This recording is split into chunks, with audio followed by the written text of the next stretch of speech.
Buenos días, mis amados hermanos, que el Señor le bendiga más. En esta hermosa mañana que el Señor en su soberana voluntad nos ha regalado para glorificar su nombre, para exaltar su santo nombre, por amor también de su nombre. Estamos agradecidos del Señor porque Él es bueno, ha sido muy bueno para con nosotros. Estamos agradecidos del Señor por el privilegio que tenemos de poder estar delante de Él en una actitud de alabanza y adoración a su nombre. Estamos agradecidos del Señor porque todavía tenemos vida. Podemos estar entre los que alaban a Dios desde la tierra. Por eso nosotros le agradecemos al Señor por el privilegio que tenemos de poder estar delante de Él, cumpliendo con la responsabilidad que ha puesto sobre nuestros hombros, que es predicar su santa y bendita palabra. Por eso en esta mañana quiero invitarle para que oremos al Señor, esperando que Él en su gracia y en su misericordia pueda guiarnos y de tal manera que nosotros podamos ser edificados por su bendita y hermosa palabra. Oremos al Señor. Amante Dios y Padre Todopoderoso, en esta mañana nosotros te damos gracias, alabamos y bendecimos tu nombre porque tú eres bueno, has sido muy bueno para con nosotros. Gracias, Señor, por el privilegio que tenemos de estar delante de ti y poder adorarte como pueblo, como iglesia, exaltar tu nombre en este primer día de la semana. Oh Dios, gracias por este privilegio que tú nos has dado. Permite, oh Dios, que tu Santo Espíritu llene nuestras vidas, guíe nuestras vidas, y que nosotros podamos darte la gloria y la honra en cada momento. Oh Señor, gracias. Usa tu palabra. Úsanos, Señor, de tal manera que tu pueblo, tu iglesia, sea edificada para gloria y honra de tu nombre. Gracias, Señor, te damos una vez más en el nombre de nuestro Señor y Salvador Jesucristo. Amén y amén. En esta mañana nosotros vamos a dar inicio a una serie que tiene que ver o está más bien relacionada con la fe bíblica. Nosotros entendemos por medio de la palabra de Dios que si queremos medir el crecimiento de una iglesia, si nosotros queremos ver la madurez de una iglesia, necesitamos verla a través de una iglesia que está creciendo en fe, en amor y esperanza. En otras palabras, si hablamos de una iglesia madura, estamos hablando de una iglesia que está creciendo en esa obra de fe, en una iglesia que está creciendo en un trabajo de amor y en una iglesia que está perseverando en esa esperanza que el Señor en su gracia le ha permitido tener. Por eso nosotros en este día queremos iniciar hablando acerca de la fe bíblica, y nos vamos a pasar unas 10 semanas más o menos hablando de la fe bíblica, entendiendo la importancia que debe tener la fe bíblica para el creyente, y más en estos tiempos, unos tiempos tan difíciles que nos ha tocado vivir. En mi mente hay una pregunta que todavía da vuelta, y esa pregunta es la pregunta que nosotros hallamos en el libro de Lucas, o más bien en el Evangelio de San Lucas, capítulo 18, una pregunta que el Señor Jesucristo se hace, una pregunta que debe llevarnos a nosotros a pensar también en esta realidad. En el capítulo 18 del Evangelio según San Lucas, capítulo 1, versículo 1 en adelante, capítulo 18, versículo 1, tenemos una parábola muy interesante. Dice que el Señor refirió una parábola relacionado a la necesidad de orar siempre y no desmayar. Dice que esta parábola el Señor nos las cuenta a través de una señora que iba a buscar una justicia ante un juez. Dice así la palabra, vamos a leerla. También les refirió, Señor, una parábola sobre la necesidad de orar siempre y no desmayar. Y dice así: había en la ciudad un juez que ni temía a Dios ni respetaba a los hombres. Había también en aquella ciudad una viuda la cual venía a él diciendo: hazme justicia de mi adversario. Él no quiso por algún tiempo, pero después de esto, dentro de sí dijo: aunque no temo a Dios ni respeto a hombre, sin embargo, porque esta viuda me está molestando, le haré justicia, no sea que viniendo de continuo me agote la paciencia. Y dijo el Señor, y aquí está lo importante: oíd lo que dijo el juez injusto. ¿Acaso Dios no hará justicia a sus escogidos que claman a él día y noche? ¿Se tardará en responder? Os digo que pronto les hará justicia. Y aquí esta es la pregunta que el Señor se hace. Pero el Señor se hace la pregunta: pero cuando venga el Hijo del Hombre, ¿hallará fe en la tierra? Y hermano, esto debe ponerlo a nosotros a pensar. Esta pregunta que el Señor Jesucristo está haciendo: ¿hallará fe el Hijo del Hombre cuando regrese a la tierra? Esta pregunta debe llevarnos a nosotros a pensar. Hay cosas que deben llevarnos a nosotros a pensar en la realidad de nuestra vida cristiana. ¿Hallará fe el Hijo del Hombre cuando venga a esta tierra? Y es interesante que esto, lo que el Señor nos está poniendo a pensar, está en el contexto de la oración. Mire que Jesús está haciendo, más bien diciendo, enseñando una parábola en relación a la importancia de orar, o la necesidad de estar orando siempre sin desmayar. Es decir, Jesús está ligando la oración con la fe. Es decir, el hombre de fe debe estar continuamente orando. Aquellos hombres y mujeres de fe van a mostrar y evidenciar su fe por medio de estar en una confianza en el Señor, o mostrando su confianza en el Señor cuando están de rodillas delante de Él. Ahora bien, nos quedamos con la pregunta que el Señor hace: ¿hallará fe el Hijo del Hombre cuando regrese en la tierra? Y usted se pregunta: ¿por qué nosotros entonces tenemos que hablar de fe en este momento? ¿Cuál es la importancia? ¿Cuál es la razón por la cual nosotros vamos a invertir tanto tiempo? Durante 10 o 11 semanas estaremos hablando acerca de la fe bíblica. Y la pregunta que nosotros nos hacemos: ¿por qué necesitamos invertir tanto tiempo en hablar de la fe bíblica? ¿Por qué necesitamos invertir tanto tiempo para hablar de la fe? Mire, aparte de esta pregunta que Jesús se hace, que si hallará fe cuando regrese el Hijo del Hombre a la tierra, hay 4 cosas más que yo creo que deben llevarnos a nosotros a fijar la atención, a poner nuestros corazones en la palabra de Dios, a ser edificado a través de la palabra de Dios en lo que es relacionado a la fe bíblica. Lo primero es que el creyente puede llegar a fingir la fe, o más bien el hombre puede llegar a fingir la fe. Y esto nosotros podemos entenderlo cuando el apóstol Pablo escribe a Timoteo en su segunda carta, en capítulo 1, versículo 5. Él le habla de esa fe, y él dice que le habla de una fe que no era fingida, de esa fe verdadera. De esa fe, le dice Pablo a Timoteo, perdón, no era cualquier tipo de fe, sino él dice de esta manera: trayendo a la memoria la fe no fingida, la fe auténtica que hay en ti, la cual habitó primero en tu abuela Loida y en tu madre Eunice, y estoy seguro que en ti también. ¿Por qué tenemos que hablar de fe? Porque existe una fe que no es la fe bíblica, que no es la fe verdadera, que es una fe fingida.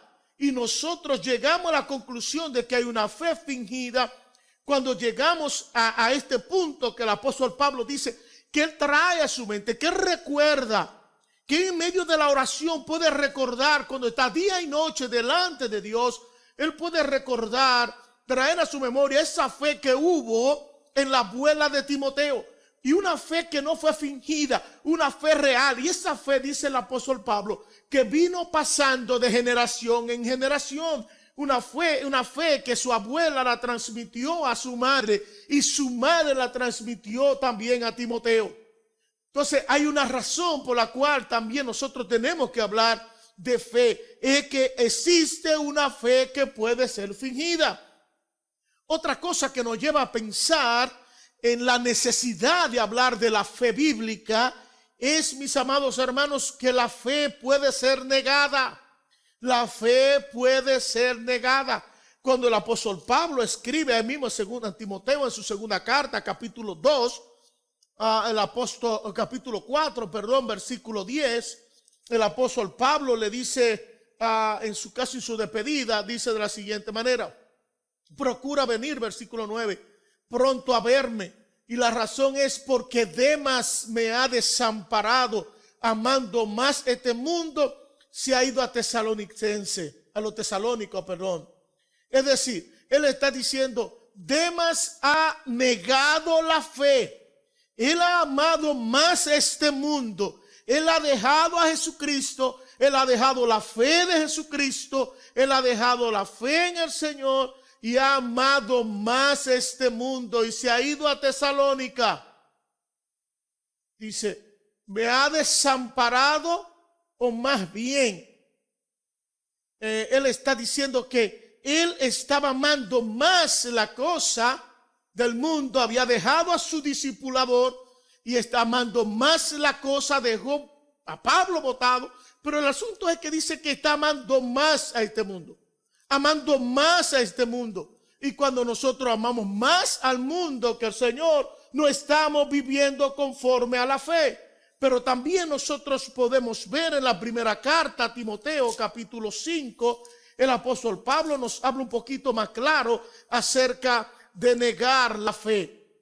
Y mire qué interesante, capítulo 5, versículo 8, él está diciendo lo siguiente. Primera Timoteo, capítulo 5, versículo 8, él está hablando: porque si alguno no provee para los suyos, mayormente para lo de su casa, ha negado la fe y es peor que un incrédulo. Es decir, que cuando nosotros no solamente amamos más al mundo que a Dios, en el momento que un creyente decide amar más al mundo que a Dios, está negando la fe. Cuando el creyente no suple para su familia, cuando el creyente no suple para lo de él, el apóstol Pablo está diciendo, ha negado la fe.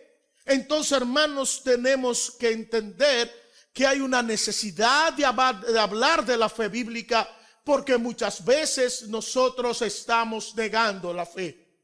Una razón más por la cual nosotros necesitamos hablar de fe es porque el creyente, es posible que las personas que dicen que son creyentes realmente no estén en la fe. Por su conducta estén mostrando que no están en la fe. Cuando el apóstol Pablo escribe en su segunda carta a los hermanos en Corinto, capítulo 13, segunda a los Corintios, capítulo 13, versículo 5, el apóstol Pablo dice: examínense, examinaos a vosotros mismos para ver si estáis en la fe. Pruébense a ustedes mismos. La razón es por lo que dice al final del capítulo 12, donde el apóstol Pablo está hablando con aquellas personas que muchas veces le hicieron daño, que muchas veces lo hirieron, que muchas veces lo ofendieron. Entonces él está diciendo, tienen que examinarse, porque la conducta que ustedes están mostrando, es posible que estén diciendo que realmente no son creyentes. Tienen que examinarse a ver si realmente ustedes están en la fe. Mire lo que dice capítulo 12, versículo 20 de segunda carta a los Corintios. Pues me temos que cuando llegue nos halle tales como quiero, y yo no sea hallado por ustedes o por vosotros como ustedes queréis. Temo que haya entre vosotros contiendas, envidias, ira, divisiones, maledicencia, murmuraciones, soberbias, desórdenes. Temo que cuando vuelva me humille Dios entre ustedes y quizá tenga que llorar por muchos de los que antes han pecado y no se han arrepentido de la impureza fornicación, lujuria que han cometido. Por eso dice, examínense. Porque si se sigue con ese estilo de vida, si se sigue con esa conducta, es posible que ustedes no estén en la fe. Examínense para ver si realmente ustedes están en la fe. ¿Por qué tenemos que hablar de fe, mis amados hermanos? Porque es posible que usted y yo como creyente estemos mostrando una fe muerta. Cuando Santiago escribe en su segunda carta, en su carta en el capítulo 2, versículo 17, Santiago dice de la siguiente manera. Santiago capítulo 2, versículo 17, él dice de la siguiente: así también la fe, si no tiene obras, está muerta. Por ende, hermanos, creo que por la pregunta que Jesús hace, si hallará fe cuando Él regrese en la tierra, porque entendemos que la fe puede ser fingida, porque entendemos que los creyentes pueden negar en un momento determinado su fe, cuando nos suplen, cuando amamos más a este mundo. También entendiendo que los creyentes pueden ser, o las personas puedan pensar que son creyentes, pero su conducta está diciendo que realmente no lo son, o más bien no están en la fe. Por eso el apóstol Pablo dice, examínense a ver si realmente ustedes están en la fe. Y también, por último, necesitamos hablar de fe, porque la fe, si no tiene obra, es muerta. Y yo creo que lo que el Señor quiere es que nosotros estemos viviendo una vida agradable a Él, una vida realmente que muestre nuestra fe en el Señor Jesucristo. Y la pregunta que Jesús hace: cuando venga, cuando regrese, ¿hallaré fe en la tierra? Mis amados hermanos, yo creo que esta pregunta que el Señor hace, la hace porque la gran mayoría de los hombres, la gran mayoría de las personas no están viviendo su fe. Yo quiero leerle una historia muy interesante de un hombre que mostró su fe de una manera increíble, de una manera que nosotros necesitamos mirarlo, valorarlo y orar al Señor para que nuestros corazones estén parecidos al corazón de ese hombre. Este hermano, que ya hace años que partió con el Señor, es el hermano Policarpo. Dice lo siguiente, parte de su biografía. Dice: en la gran persecución de los cristianos que brotó, o la gran persecución contra los cristianos que brotó en Asia en los días de Marco Aurelio, 13 cristianos de Esmirna sufrieron martirio. Entre ellos estaba el piadoso pastor, obispo de la iglesia, Policarpo. El furioso tumulto contemplaba la valentía de los primeros que sufrieron. Se enfurecieron aún más y más por los testimonios de los moribundos, y cómo estos testimonios de los moribundos fructificaban en la conversión de muchos paganos. Entonces esta multitud gritó, y a gritos también estaban pidiendo la muerte de Policarpo, el padre espiritual de ellos. Soldados y guardias a caballo fueron ordenados a buscarlo y traerlo al estadio. Amigos le avisaron a Policarpo, que era un anciano, que saliera de la ciudad y se escondiera en una granja en el campo. Este lo hizo por consejo de sus amigos. Allí, en compañía de algunos amigos, pasó unos días ocupándose día y noche en la oración. Mientras oraba, tuvo una visión en la cual vio que su almohada se quemaba. Lo interpretó como un aviso de que él mismo sería quemado. Sabiendo que se acercaban sus perseguidores, salió de esa casa y se retiró a otra. Cuando llegaron los soldados a la primera casa, por medio de la tortura forzaron a un joven esclavo de la familia a revelarles el lugar donde el anciano se escondía. Llevado el joven como guía, llegaron el viernes antes de la Pascua a la hora de la cena. Policarpo, desde el cuarto en el segundo nivel de la casa, oyó las voces de sus perseguidores. Bajó y estableció conversación con ella, o entabló conversación con ellos. personas en la calle se quedaron maravillados al ver su firmeza y la insensibilidad de los soldados en llevar a un hombre tan anciano. Policarpo mandó que se pusiera en la mesa, se le pusiera a la mesa y se le sirviera cena a los guardias. Y a la vez les rogó que se le concediera 1 hora para orar. Esto le fue concedido. Durante 2 horas oró tan lleno de gracia que los integrantes de la guardia se entristecieron por tener que llevarlo o llevar al venerable hombre o anciano ante aquellas personas que lo pedían. Al finalizar su oración, lo tomaron y lo montaron sobre un asno. Lo llevaron ante el capitán de la guardia. Ellos le hicieron subir en su carruaje, donde intentaron persuadirlo por amor a sí mismo a reconocer a César como su señor y ofreciéndole incienso. Durante un tiempo el anciano se quedó callado, pero finalmente se negó a hacerlo. Lo empujaron y lo bajaron del carruaje. Policarpo se lastimó, pero no hizo caso a las heridas recibidas en la caída. Entró en el estadio donde la bulla apagaba la voz humana. Ese momento una voz de los cielos, oída por los cristianos presentes, le animó diciendo: esfuérzate, pórtate varonilmente. Lo llevaron delante del procónsul, quien le preguntó si fuera él el buscado Policarpo. Al contestar que sí, Policarpo al contestar que sí, el procónsul intentó persuadirlo, rogándole por amor a sus años que jurara por el genio de César, que se arrepintiera y dijera que mueran los que niegan a los dioses.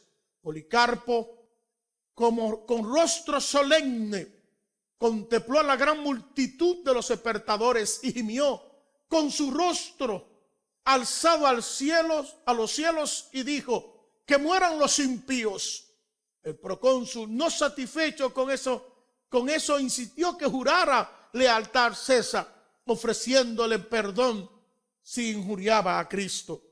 Y he aquí lo que este hombre, un anciano, contestó: 86 años le he servido y jamás me ha hecho algún mal. ¿Cómo puedo yo injuriar a mi rey, a quien me ha salvado? Al insistir el procónsul de nuevo que jurara por el genio de César, él contestó: si usted supone que yo jure por el genio de César, pretende ignorar quién soy. Oiga claramente, yo soy cristiano. A ver su firmeza, el procónsul le contestó: tengo fieras que la echaré si no te arrepientes. Y él le dijo: manda a traerla. Arrepentirnos de algo mejor por algo peor no es permitido. Pero por cosa noble es cambiar lo injusto por lo justo. Entonces el procónsul insistió: si no te arrepientes, mandaré que te acaben con fuego, ya que menosprecias a las fieras. Y el Policarpo le respondió: usted me amenaza con fuego porque poco conoce. Mejor dicho, me amenaza con fuego porque un fuego que por poco tiempo arde y luego se apaga, ignorando o no conoce que es un fuego de juicio eterno, un juicio futuro, un castigo eterno que se reserva para los impíos. Pero ¿por qué te detiene? ¿Por qué te detiene? Haga conmigo lo que quiera.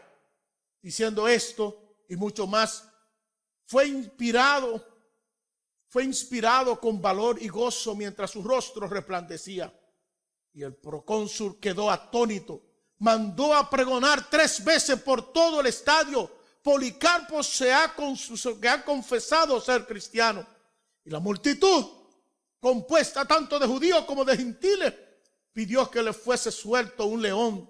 El procónsul no pudo conceder esa petición por haber pasado la hora de los juegos. Entonces pidió que fueran quemados. Acomodándose Policarpo, Acordándose Policarpo de la visión, dijo: así sea. La multitud se apresuró a traer leña y haces. Y cuando la pira se hubo formado, Policarpo se desvistió con su mano y se desvistió de su manto y cinto, e hizo el intento de quitarse los calzados, pero por sus años no pudo hacerlo. Amontonaron la leña alrededor de sus pies y le pusieron clavarlo a una estaca. Él le suplicó diciendo: déjeme tal como soy.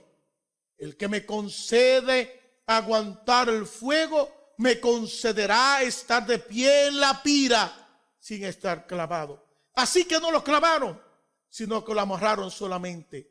Él, poniendo sus manos detrás, dejándose amarrar, se veía como un noble carnero escogido del rebaño, holocausto listo para ser ofrecido en sacrificio agradable y aceptable a su Dios. Mirando hacia arriba, alabó a Dios y oró. Al finalizar la oración, los fogoneros prendieron el fuego. Luego brotó una llamarada. Los fieles presentes después testificaron de haber visto una cosa maravillosa. En vez de tocar al cuerpo, las llamas formaron la figura de la hinchada velas de un gran barco, dejando el cuerpo envuelto como por dentro de un horno, pero sin tocarle. Dijeron que se sentía una fragancia como del olor de incienso, de especia olorosa. Cuando por fin se vio que el fuego no pudo tocar al mártir, mandaron a un soldado a darle una puñalada o un puñalazo. Al hacerlo, la sangre salió a chorros y apagó el fuego. Fue por la espada que pereció el venerable obispo, más bien que por el fuego. No le fue concedido a los fieles llevarse el cuerpo. Más adelante, el centurión atendió a la multitud y colocó el cuerpo ya sin vida en el fuego de nuevo. Solamente los huesos fueron al fin recogidos y depositados en un lugar en donde dispusieron reunirse los cristianos cada año para celebrar el día del natalicio, cuando su héroe había nacido de nuevo, entrando triunfante en el reino celestial. Bienaventurados los que son fieles hasta la muerte, que ganan la corona de la vida. La pregunta que el Señor Jesucristo se hacía, que es la misma pregunta que nosotros debemos hacernos hoy: ¿hallará fe el Hijo del Hombre cuando regrese a la tierra? Es algo que nosotros necesitamos preguntarnos. ¿Hallará fe? Mis amados hermanos, lo que nosotros podemos ver en la vida de este hombre Policarpo es que habrán algunos hombres que no doblarán sus rodillas ante este mundo, que habrán algunos hombres que no negarán su fe, que hay algunos hombres que van a seguir fieles al Señor, amando al Señor, sirviendo al Señor, agradando al Señor, con una vida enfocada en Dios y en su reino, sin importar las circunstancias que habrán de llegar a su vida. Sigue la pregunta: ¿hallará fe? Y es usted, hermano, que ahora debe cuestionar su corazón y preguntar cómo está su fe, cómo está usted, cómo estamos viviendo. ¿Realmente estamos nosotros viviendo la fe en Jesucristo? ¿O simple y llanamente somos unos religiosos más que nos estamos contentos con asistir únicamente los domingos a la iglesia? ¿O que nos conformamos solamente con asistir algunos días a la iglesia y entendemos que esto es una vida de fe? ¿Entendemos que esto es la fe bíblica? Hay necesidad de hablar de la fe bíblica, porque necesitamos que los hombres vuelvan a tener el mismo estilo de vida. Entiéndase, una vida de fe bíblica, como vivió este gran hombre que amó a Dios hasta los últimos días de su vida. Un hombre que dijo que no podía negar a su rey. Un hombre que dijo que no podía negar a su Señor. Un hombre que no se doblegó frente a ninguna de las circunstancias, que no le importaba nada ni nadie. Hombres y mujeres que en medio de esta pandemia puedan levantarse y decir gloria a Dios y vivir para Dios y exaltar a Dios con una vida de fe, con una vida que cada momento esté mostrando a su amor al Rey, al Señor, al soberano, aquel que ha de venir. Porque si no vamos a vivir este estilo de vida, este tipo de fe, hermanos, ténganlo por seguro que no agradaremos a nuestro Dios. Necesitamos entender la fe como respuesta del hombre hacia Dios. Pero esa fe como respuesta del hombre hacia Dios es la alternativa de Dios para el hombre. Es decir, el hombre responde en fe porque el soberano, porque el Rey, en un momento determinado, quiso dar al hombre, a la humanidad, la fe como una alternativa hacia él. La fe es la alternativa de Dios para el hombre. En ella como fundamento tenemos todos los recursos para manejarnos aquí y ahora, según los propósitos de Dios, orientando todas las cosas al cumplimiento de la voluntad. Hermanos, nosotros necesitamos entender que no vamos a poder vivir esta vida lejos de la fe. Es imposible vivir esta vida sin la fe en el Señor. El creyente necesita entender que la vida cristiana es una carrera de maratón, es una carrera de fe, es una carrera que no podemos vivir en este mundo fuera de la fe en Jesucristo. Cuando nosotros vamos a Hebreos capítulo 12, podemos entender esta verdad. Cuando el autor a los Hebreos nos habla en el capítulo 12, versículo 1 y 2, nos dice: por tanto, nosotros también, teniendo en derredor nuestro tan gran nube de testigos, despojémonos de todo peso y del pecado que nos asedia, y corramos con paciencia la carrera que tenemos por delante, puesto los ojos en Jesús, el autor y consumador, o más bien el autor y el perfeccionador de la fe, el cual por el gozo puesto delante de él sufrió la cruz, menospreciando el oprobio, y se sentó a la diestra del trono de Dios. Y el versículo 3 dice: considerad aquel que sufrió tal contradicción de pecadores contra sí mismo, para que vuestro ánimo no se canse hasta desmayar, pues aún no haber resistido hasta la sangre combatiendo contra el pecado. ¿Qué está diciendo el autor a los Hebreos aquí en este capítulo 12, versículo 1 y 2? Después de decir lo que dijo en el capítulo 11, hablando de aquellos hombres de fe, aquellos hombres que vivieron su vida conforme a la fe bíblica, hablando de aquellos hombres que marcharon por esta tierra, que esta tierra ni siquiera era digna de recibirlo, hombres que mantuvieron una fe en su Señor, una fe inquebrantable, que entendían que su vida aquí en la tierra era una vida, una carrera de fe, que no podía vivir esa vida sin la fe en Jesucristo. Ahora, el autor a los Hebreos nos llama la atención diciendo: es verdad que estos hombres vivieron su fe, es verdad que estos hombres vivieron su fe de tal manera que agradaron a Dios, pero necesitamos entender que hay alguien mayor, que hay alguien en quien nosotros necesitamos correr, que hay alguien en quien nosotros necesitamos poner nuestros ojos. Es bueno que ustedes entiendan que ustedes necesitan seguir el ejemplo no de estos grandes hombres de fe, sino que deben seguir el ejemplo de aquel que es superior a todo, de aquel que es superior a los ángeles, de aquel que es superior a Moisés, de aquel que es superior a Aarón, de aquel que es superior a Melquisedec, de aquel que es superior a todo, y ese es nuestro Señor y Salvador Jesucristo. La vida cristiana es una carrera, que precisamente una carrera de fe, que no podemos vivir en esta tierra lejos o fuera de la fe cristiana. Viene la pregunta entonces: ¿qué es la fe? ¿Qué es la fe? ¿Qué es la fe bíblica? Permítame dar algunas declaraciones. Recuerden que le hemos dicho que estamos tratando de introducir, o más bien introduciendo este tema, la fe bíblica. ¿Qué es la fe bíblica? El Antiguo Testamento define la fe como descanso, confianza y esperanza en el Señor, uniéndose a Él, esperándole y haciendo de Él nuestro escudo y fortaleza.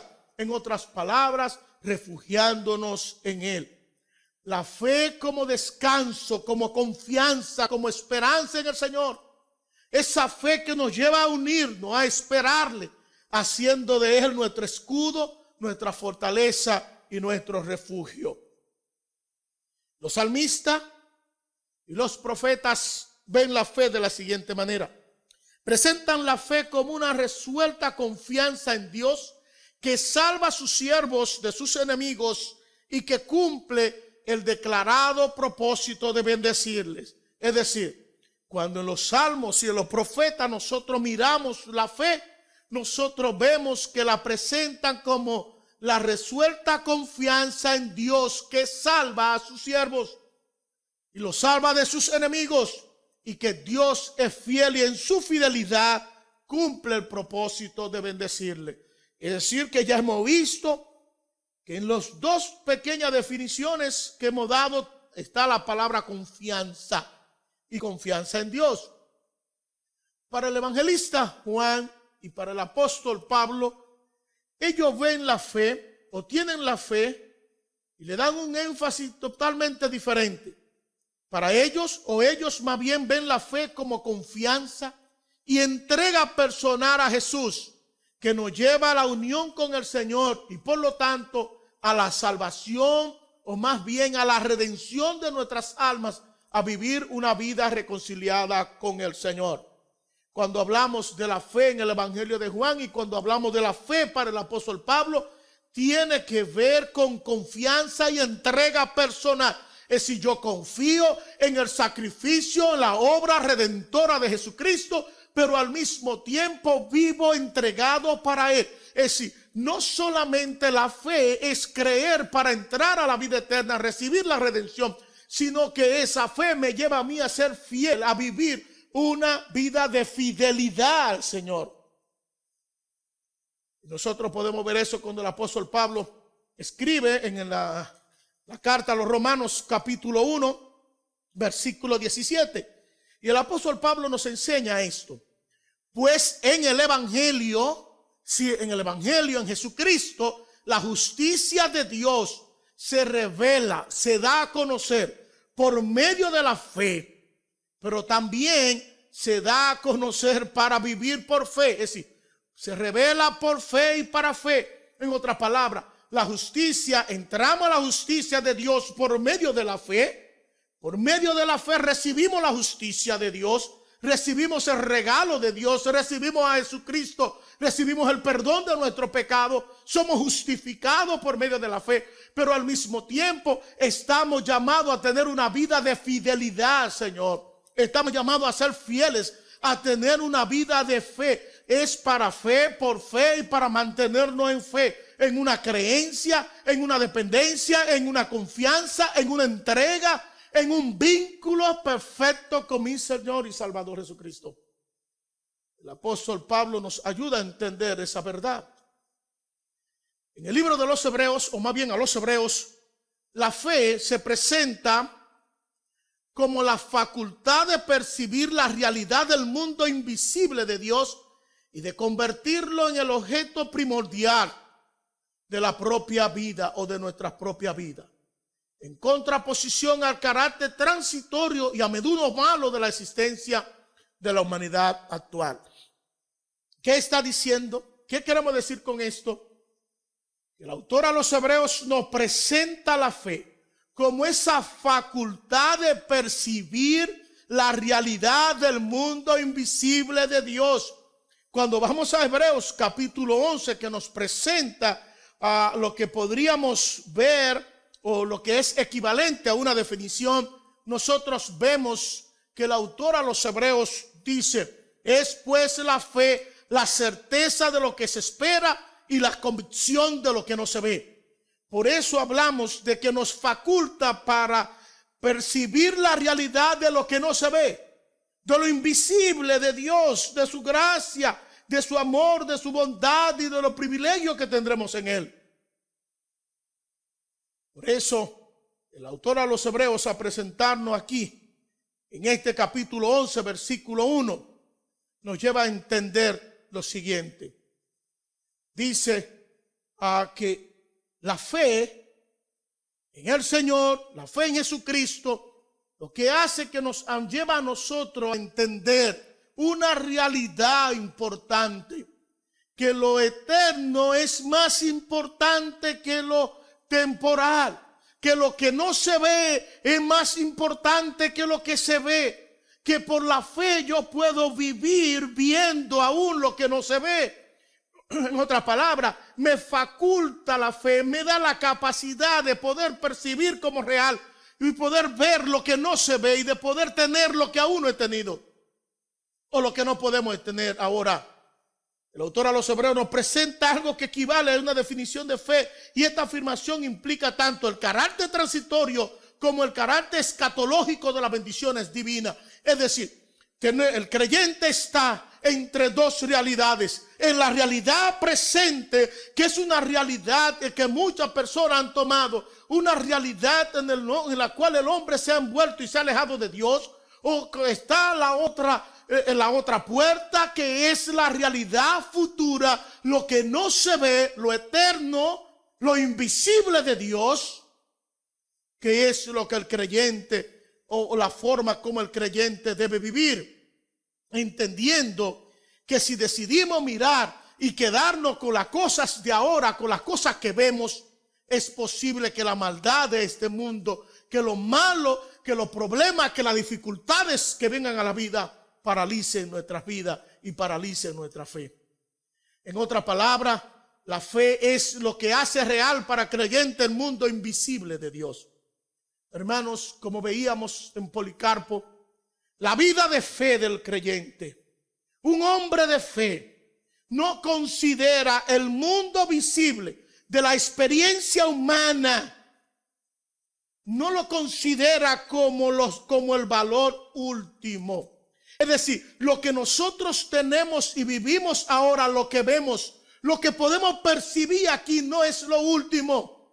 Reconoce que arriba están las realidades espirituales del reino de Dios, que no se pueden percibir con los sentidos físicos. Y esto nos lleva a recordar la palabra de Pablo cuando le escribe a los hermanos en Colosa, que dice: buscad las cosas de arriba, no ponga los ojos en las cosas de la tierra.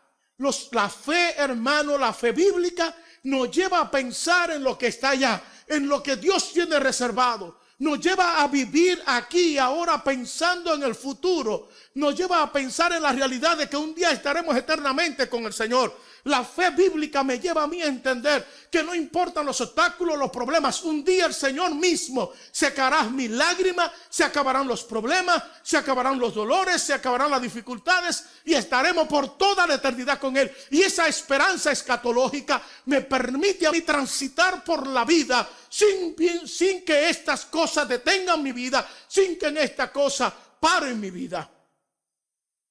Por eso usted y yo necesitamos entender que la fe bíblica, la fe nos ayuda a entender que este mundo visible, en última instancia, será la meta de los que confían en Dios, porque es la certeza de lo que se espera.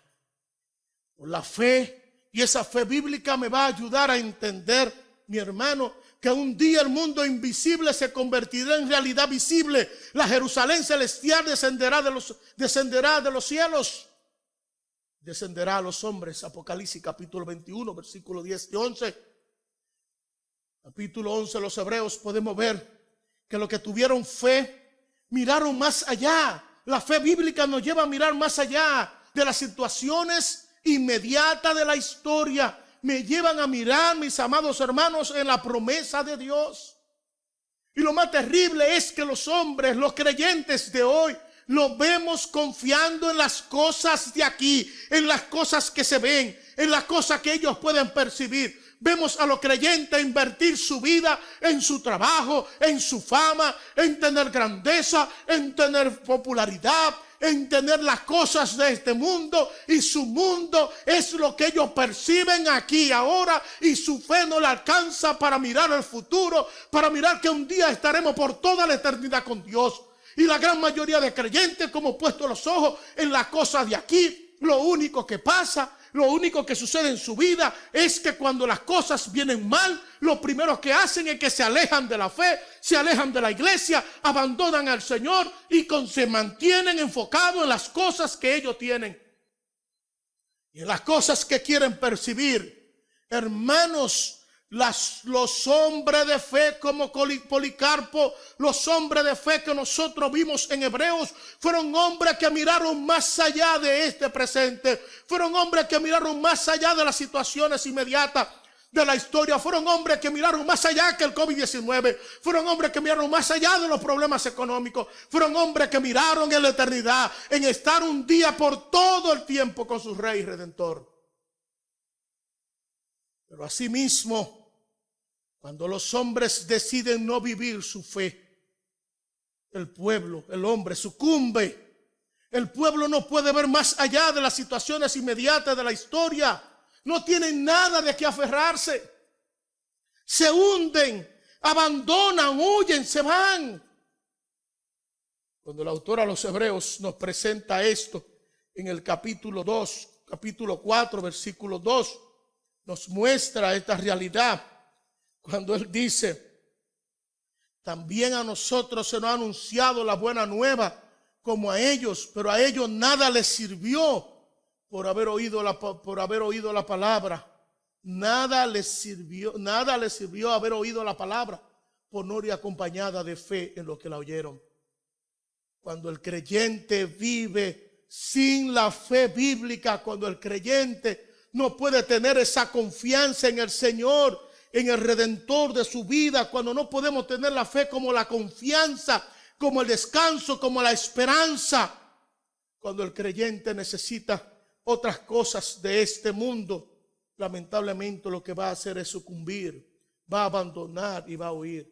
Y hermanos, es triste por la realidad, lo que ha hecho el COVID-19 en todo el mundo. El grito que escuchamos de los pastores es que la gran mayoría de los hermanos no quieren volver a los cultos presenciales, que la gran mayoría de los hermanos no quieren volver a los cultos, que la gran mayoría de los hermanos quieren mantener una fe a distancia, y hermanos se han dejado llenar el corazón del diablo. El diablo ha apagado su fe en Cristo no tiene valor, no les sirve, no le da para seguir hacia adelante, y lo que han hecho es sucumbir, y muchos se fueron, muchos han huido. Muchos han abandonado la iglesia, han abandonado el redil, han abandonado a su Dios y han abrazado otras cosas.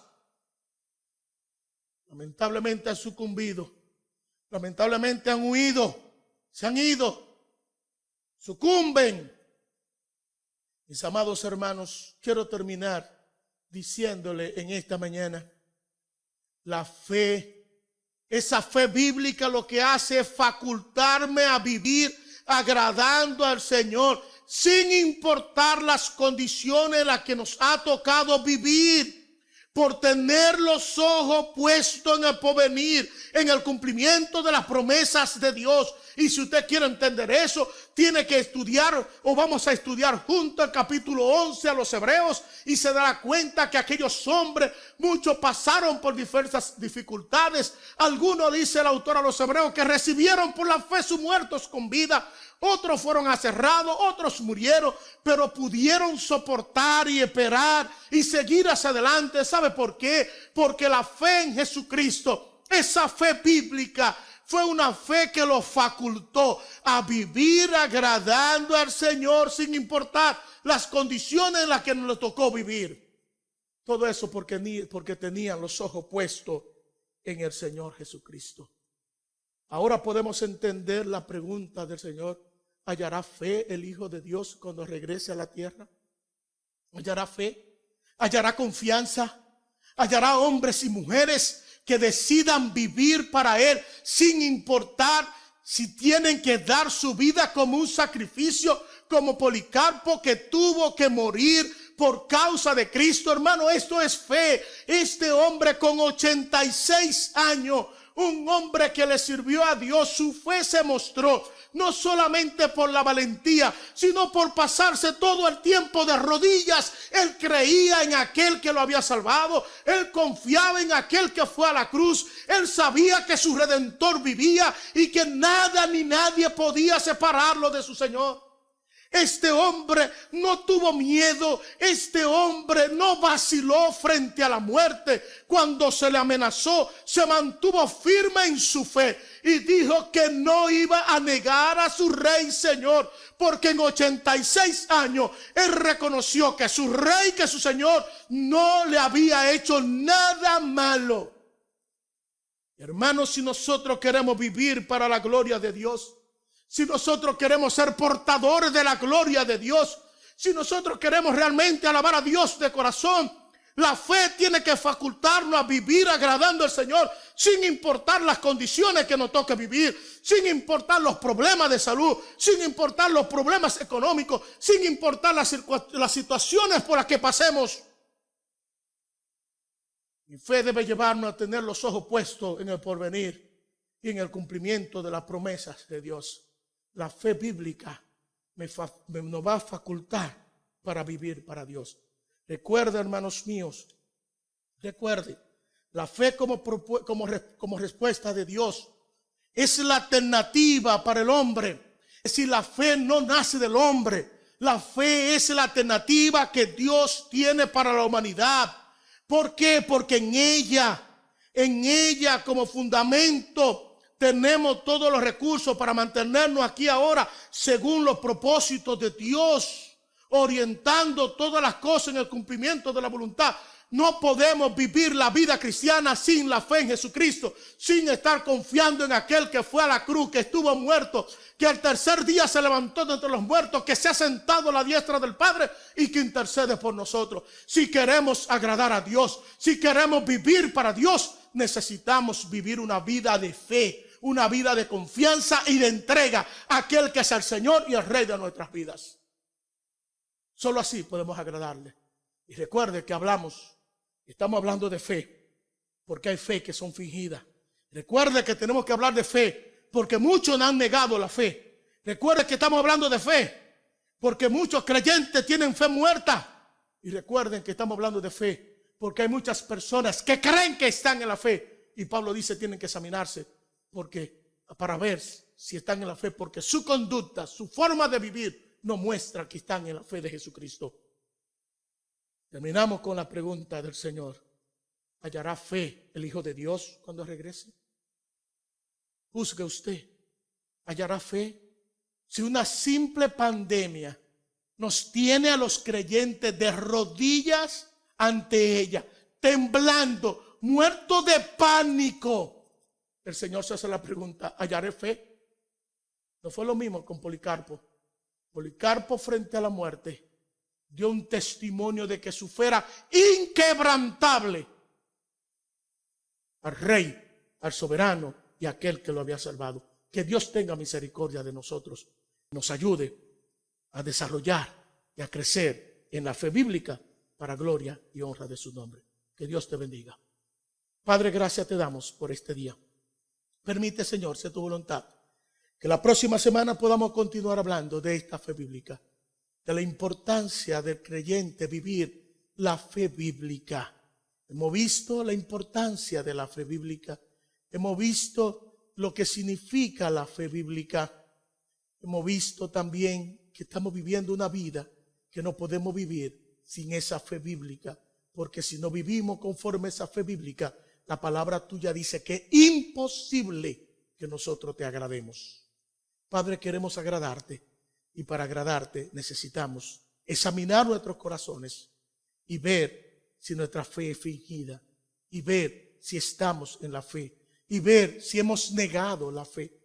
Examinar nuestros corazones para ver si nuestra fe no es una fe muerta, sino que nuestra fe sea esa fe bíblica que nos lleva agradarte, adorarte y a confiar en ti por encima de todas las cosas. Oh Señor, gracias por este día.